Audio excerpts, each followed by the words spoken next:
So yeah, that's my theory, at least, as to why so many people love the Ice Cap zone. Personally, kind of my least favorite zone in the game. Or not, I don't know, not my least favorite. I don't know. It's down there with my least favorite. It's still great. It's still a lot of fun. Like, I love Sonic 2. Sonic 2 is great. Sonic 2 zones are great. So Ice Cap Zone is great. It's just, you know, proper Sonic 3 and Knuckles styled levels are better. You know, the big open stuff to explore and all that stuff. Ice Cap is just a little bit too linear, a little bit too short, a little bit too fast, a little bit too on autopilot. It's mainly the autopilot. I mentioned about how the Sonic 3 and Knuckles zones have just a tiny, tiny little bit too much autopilot speedways going on in their levels, and Ice Cap is definitely the biggest culprit of that. Or I guess Ice Cap and Hydrocity are probably the two biggest culprits. Although they're still great zones. Just a very small criticism in that regard there. And that's Ice Cap. Now that we're well into the Mushroom Hill zone, now it's time to talk about Launch Base. I don't even know what to say about it. It's almost a Sonic 1 style zone, except with like the occasional speedway. A lot of obstacles, especially in the Sonic 3 version of it. Kind of bullshit, a lot of bullshit hits, a lot of annoying obstacles. It's almost a Metropolis zone, or yeah, Metropolis zone style level, to be honest. It's just, it's not as bad as the Metropolis zone. It's a little bit improved. It's not nearly as bullshit as Metropolis, to be honest. Again, kind of a fair bit of autopilot speedways, but not as bad as the other zones. In fact, it's not really that bad at all. Especially in the Knuckles level. Knuckles' version of it actually takes out a lot of the just like really simple autopiloting slopes and whatnot.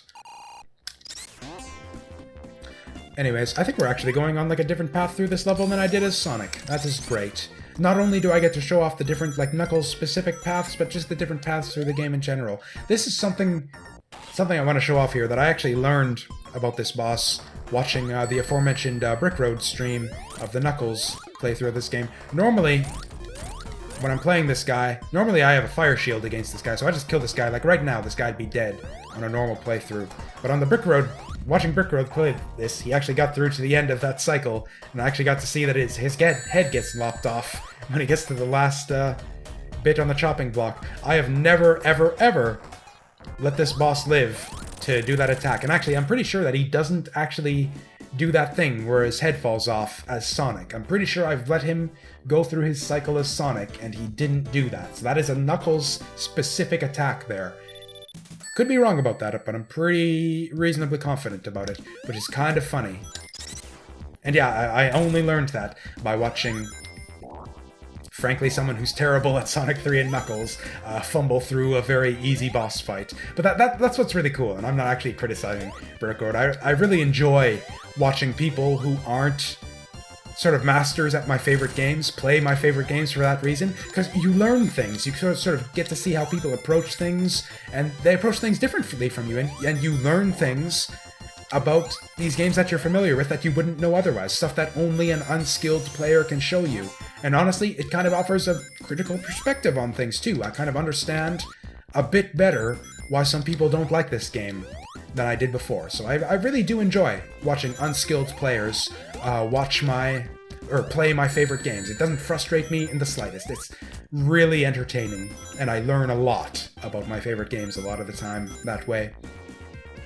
But that being said, you know, that's Brick Road. This is me. I'm decent at this game, so that's not what this LP is gonna be about. Oops, dang. Yeah, skilled player, jump right into those spikes. Those are like the most out-of-the-way spikes you could jump into. You have to be practically trying to hit those spikes. I wasn't trying there, obviously. I'm just terrible at this game, but you know.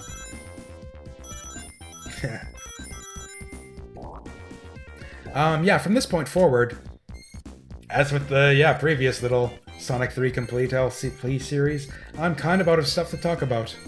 Like I said, the Knuckles path through the Sonic and Knuckles half of the game is very, very similar to Sonic's path through, up until we get to the very end, where, yeah, it basically removes the last two zones. So, yeah, with that being said, yeah, Launch Base is kind of a meh zone. Or it's okay. It's got some neat stuff to it. I kind of like some of the obstacles. And the enemies are the most annoying thing. That's the main thing that makes it reminds me of Metropolis Zone, is that the enemies are really freaking annoying.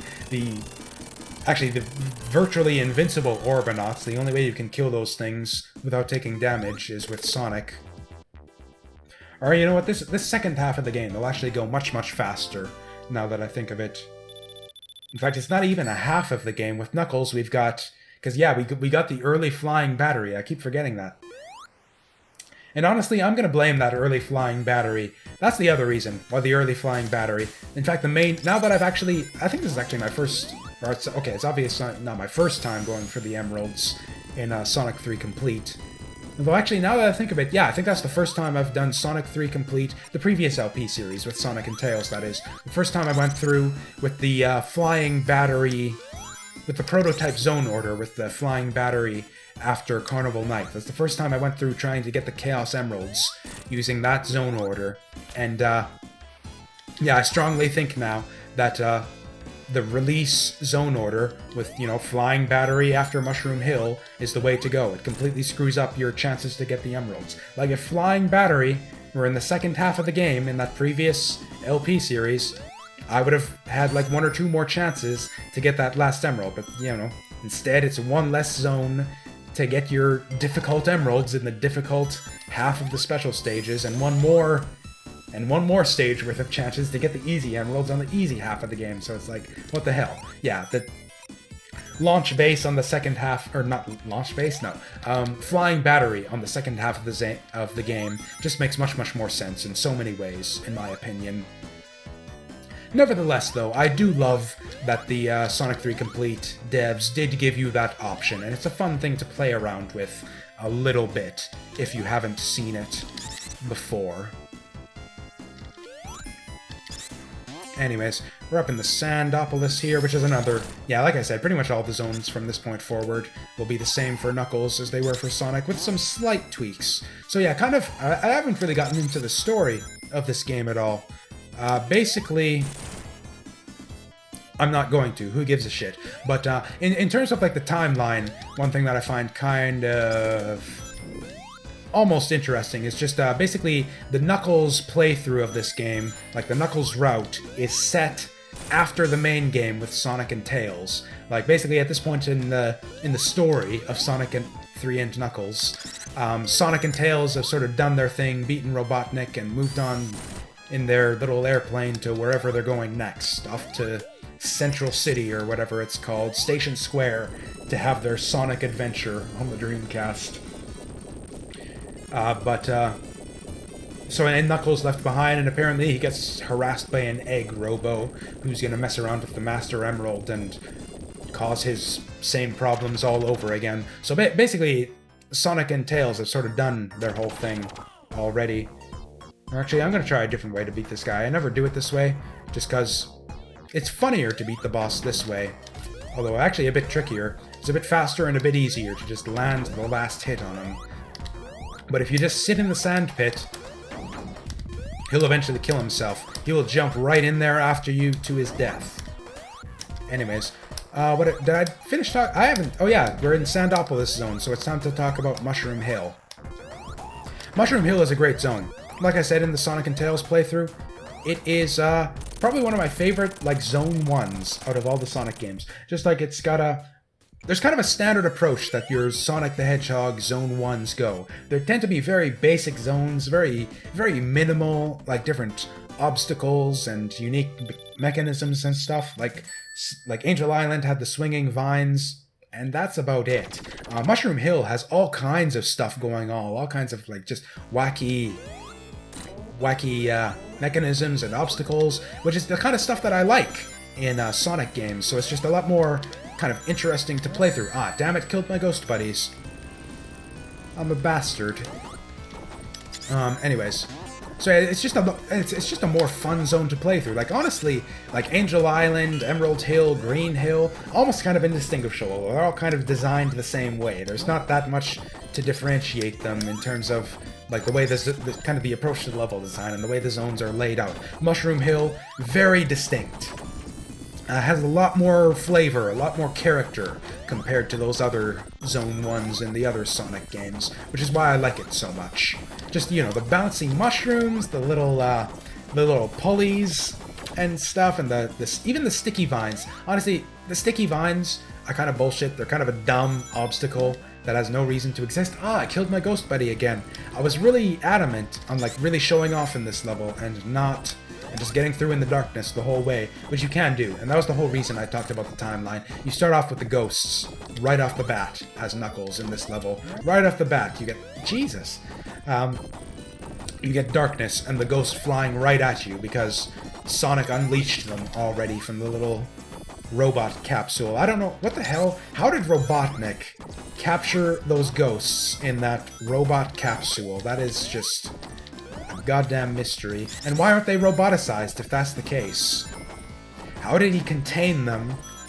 Because obviously he has the technology to sort of, you know, interact, like, you know, sort of corporeally or whatever with the ghosts there, because he was able to keep them trapped within the little roboticization container thing. And yet, or oh god, that's a gruesome thought actually, now that I think of it. Maybe he didn't capture the ghosts, maybe he had some animals inside there, and they just freaking, like, died inside the pyramid, inside that little roboticization container. And this is just like their vengeful spirits seeking, yeah, looking to revenge themselves against, you know, the Sonic team who failed to rescue them in time. God, this is a dark zone. This zone, I was talking about, like, how much I love these guys, and they're just so cute and wonderful. This zone actually turned into a horror story all of a sudden. Anyways, and yeah, this is the kind of thing I need to blab about to fill time at this point, because obviously we're done talking about Mushroom Hill, which means that we have a bit of time to go. We can't talk about Sandopolis itself until we get to Lava Reef. So I guess I gotta find more things to blab about. This zone is great. I can see if you're a stupid little kid or a person who's terrible at the game. Well, you might not... Ah, my ghost buddies! Damn it. Anyways, I can see how if you're terrible at the game, or a stupid little kid or something, you might have a lot of trouble with it and get frustrated and whine and cry about the stupid ghosts and stupid rising sand and whatever. It's not hard. Just get good, scrub. And then you'll have a... Get good, scrub, and you'll have a wonderful time with it. Just neat little obstacles. Although, again, actually... So, yeah, I was mentioning how the sticky vines in Mushroom Hill were, like, just stupid obstacles that slow you down for no reason. You know, they're kind of a neat idea, I guess. It has a little bit of variety, but it's just kind of garbage that slows you down for no reason. Those, yeah, the little, kind of rappel handles in this zone are probably my absolute least favorite object in the game, I'd say. Just because they really are a complete waste of time. Like, there's no reason to ever use those stupid things. You just jump down. Just jump down and it's faster. You miss out on a few rings, and that's it. And it's like, yeah, it's Sonic 3 and Knuckles. There's a ton of rings in this game. That's kind of the funny thing, because all of the old games... Oh yeah, this is a little puzzle here, and it's actually a little trickier than Sonic's version of this puzzle. You gotta break the wall, climb this thing. Okay, you don't actually need to climb that thing. But, you know, I have a shield now. Can't complain about that. What actually was the trick here? Oh yeah, that's right. Yeah, because it is tricky. You might think, oh, I'm blocked off here. But no, you can actually climb up that little door there. And then you go up here, you release the sand. And yeah, it's just like Sonic's, only no. Sonic, you had to release the sand in order to get access to the switch there. But on this one, it's even trickier. You gotta push this block over to make the stick switch, to stick the switch in place. Otherwise, you won't make it to the door in time. This is actually a bit of a problem I have with this puzzle here. There's no reason for this stupid block to be that far over to the left. They really should put it over a little bit closer to the switch. Also, this sound effect. Listen to that garbage. This is just gonna keep happening until I let that spin dash rip. Just over and over, that sound effect. Dreadful. What were they thinking? Anyways. So yeah, that puzzle It's a more interesting puzzle, a more difficult puzzle as Knuckles, just the execution is a little bit off. That sound effect is dreadful, the fact that you have to push the block a little bit too far is a bit bad, but other than that, it's okay. This boss here is a little bit tougher as Knuckles. He moves a little bit faster, and that's basically it, actually. You might be tempted to glide into this guy to get a better angle. Bad idea. In fact, I'll show you why it's a bad idea. Yeah, just because he doesn't bounce off in a good way. Ooh. Oh dear. So yeah, if you let this guy get you all the way over to the right, he will crush you against a spike wall and you will die. Although you have to suck really badly for that to happen. That spike wall is like way over to the left. Even at like the Knuckles double speed of that boss, you're really in no danger whatsoever.